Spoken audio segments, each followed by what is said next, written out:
Assalamualaikum warahmatullahi wabarakatuh. Halo sobat setia Fakta Kehidupan. Tidak lupa kami sampaikan salam sehat, salam sejahtera. Semoga tercurah segala bentuk kebaikan dan juga kita semua dalam lindungannya. Seperti biasa, kita akan berbagi kisah dari yang unik, menarik sampai bikin nangis. Mari kita simak kisahnya.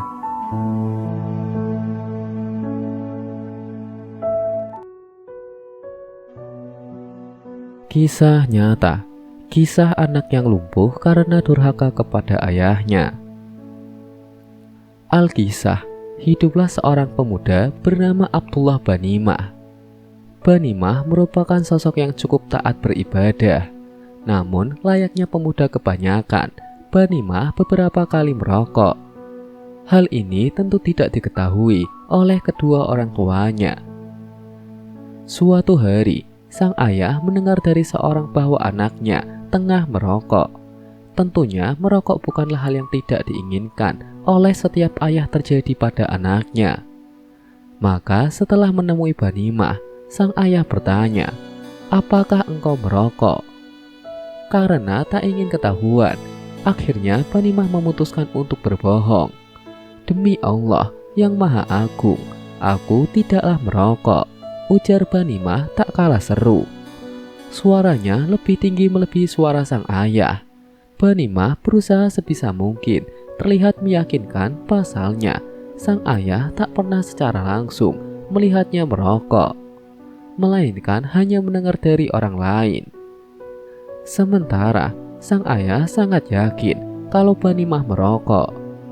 Kemudian berkatalah sang ayah pada Banimah, "Jikalau engkau berdusta, semoga Allah mematahkan lehermu."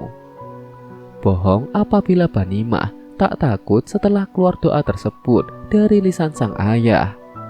Namun karena masih berdiri pada pendiriannya, Banimah enggan menyangkal dengan meneruskan bohongnya tersebut. Bohong yang dibarengi dengan sumpah atas nama Allah tersebut sungguh akan sangat menyesal apabila Banimah tidak segera menarik ucapannya tersebut. Keesokan harinya, Banimah pergi ke laut bersama adik dan teman-temannya. Selesai berenang, mereka menyempatkan diri ke kolam renang di dekat pantai. Kolam renang tersebut masih dalam keadaan tertutup, sementara teman-temannya berniat pulang. Karena tak mau sendiri, Banimah meyakinkan adik dan temannya untuk bermain sebentar. Banimah berniat untuk memanjat pagar. Teman-temannya setuju. Mereka memanjat pagar bersama dan masuk ke dalam kolam renang. Kolam tersebut dibuat dengan kedalaman bervariasi. Ada yang 1,5 meter, ada pula yang 3 meter. Tinggi Banimah saat itu 180 cm. Kondisinya pun sehat walafiat. Namun saat ia melompat ke dalam kolam renang, seketika ia menjadi lumpuh. Kepalanya terbentur dasar kolam renang sehingga menyebabkan lehernya patah. Tubuhnya lumpuh total dan tidak bisa digerakkan sama sekali. Darah mengalir dari lubang hidungnya. Darah tersebut sedikit membuat air dalam kolam renang menjadi merah. Mulutnya keluh dan sulit berbicara. Banimah sekarat, sementara adik dan teman-temannya tak tahu keadaan Banimah sama sekali.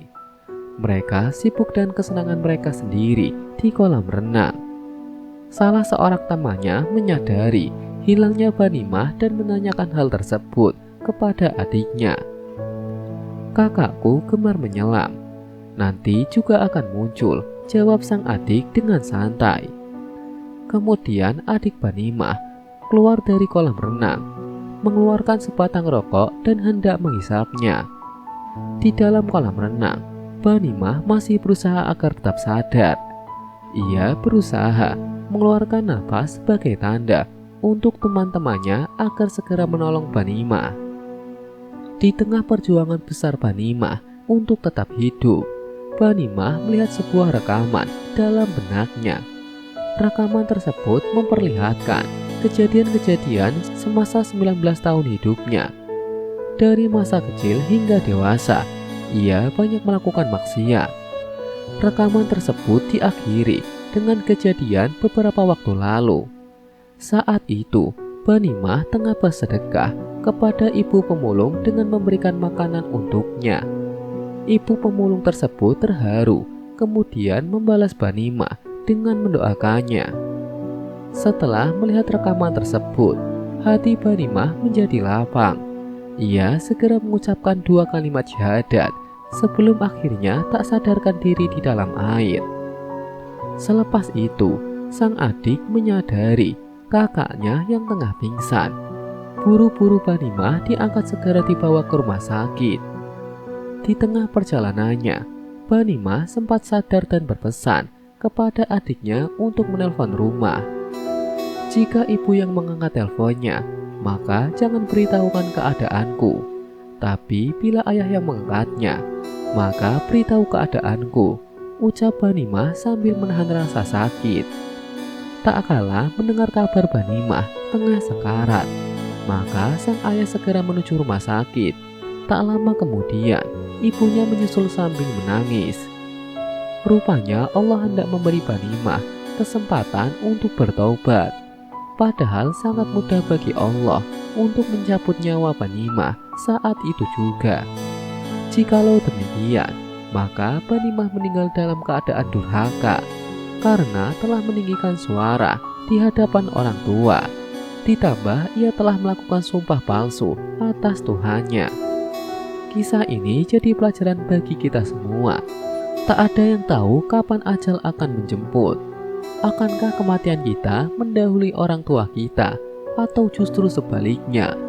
Namun cukuplah alasan tersebut agar kita senantiasa berbakti dan menjauhi durhaka. Semoga kita termasuk orang-orang yang saleh. Semoga kisah di atas bisa menjadi pelajaran untuk kita semua. Sekian, wallahu a'lam bishawab.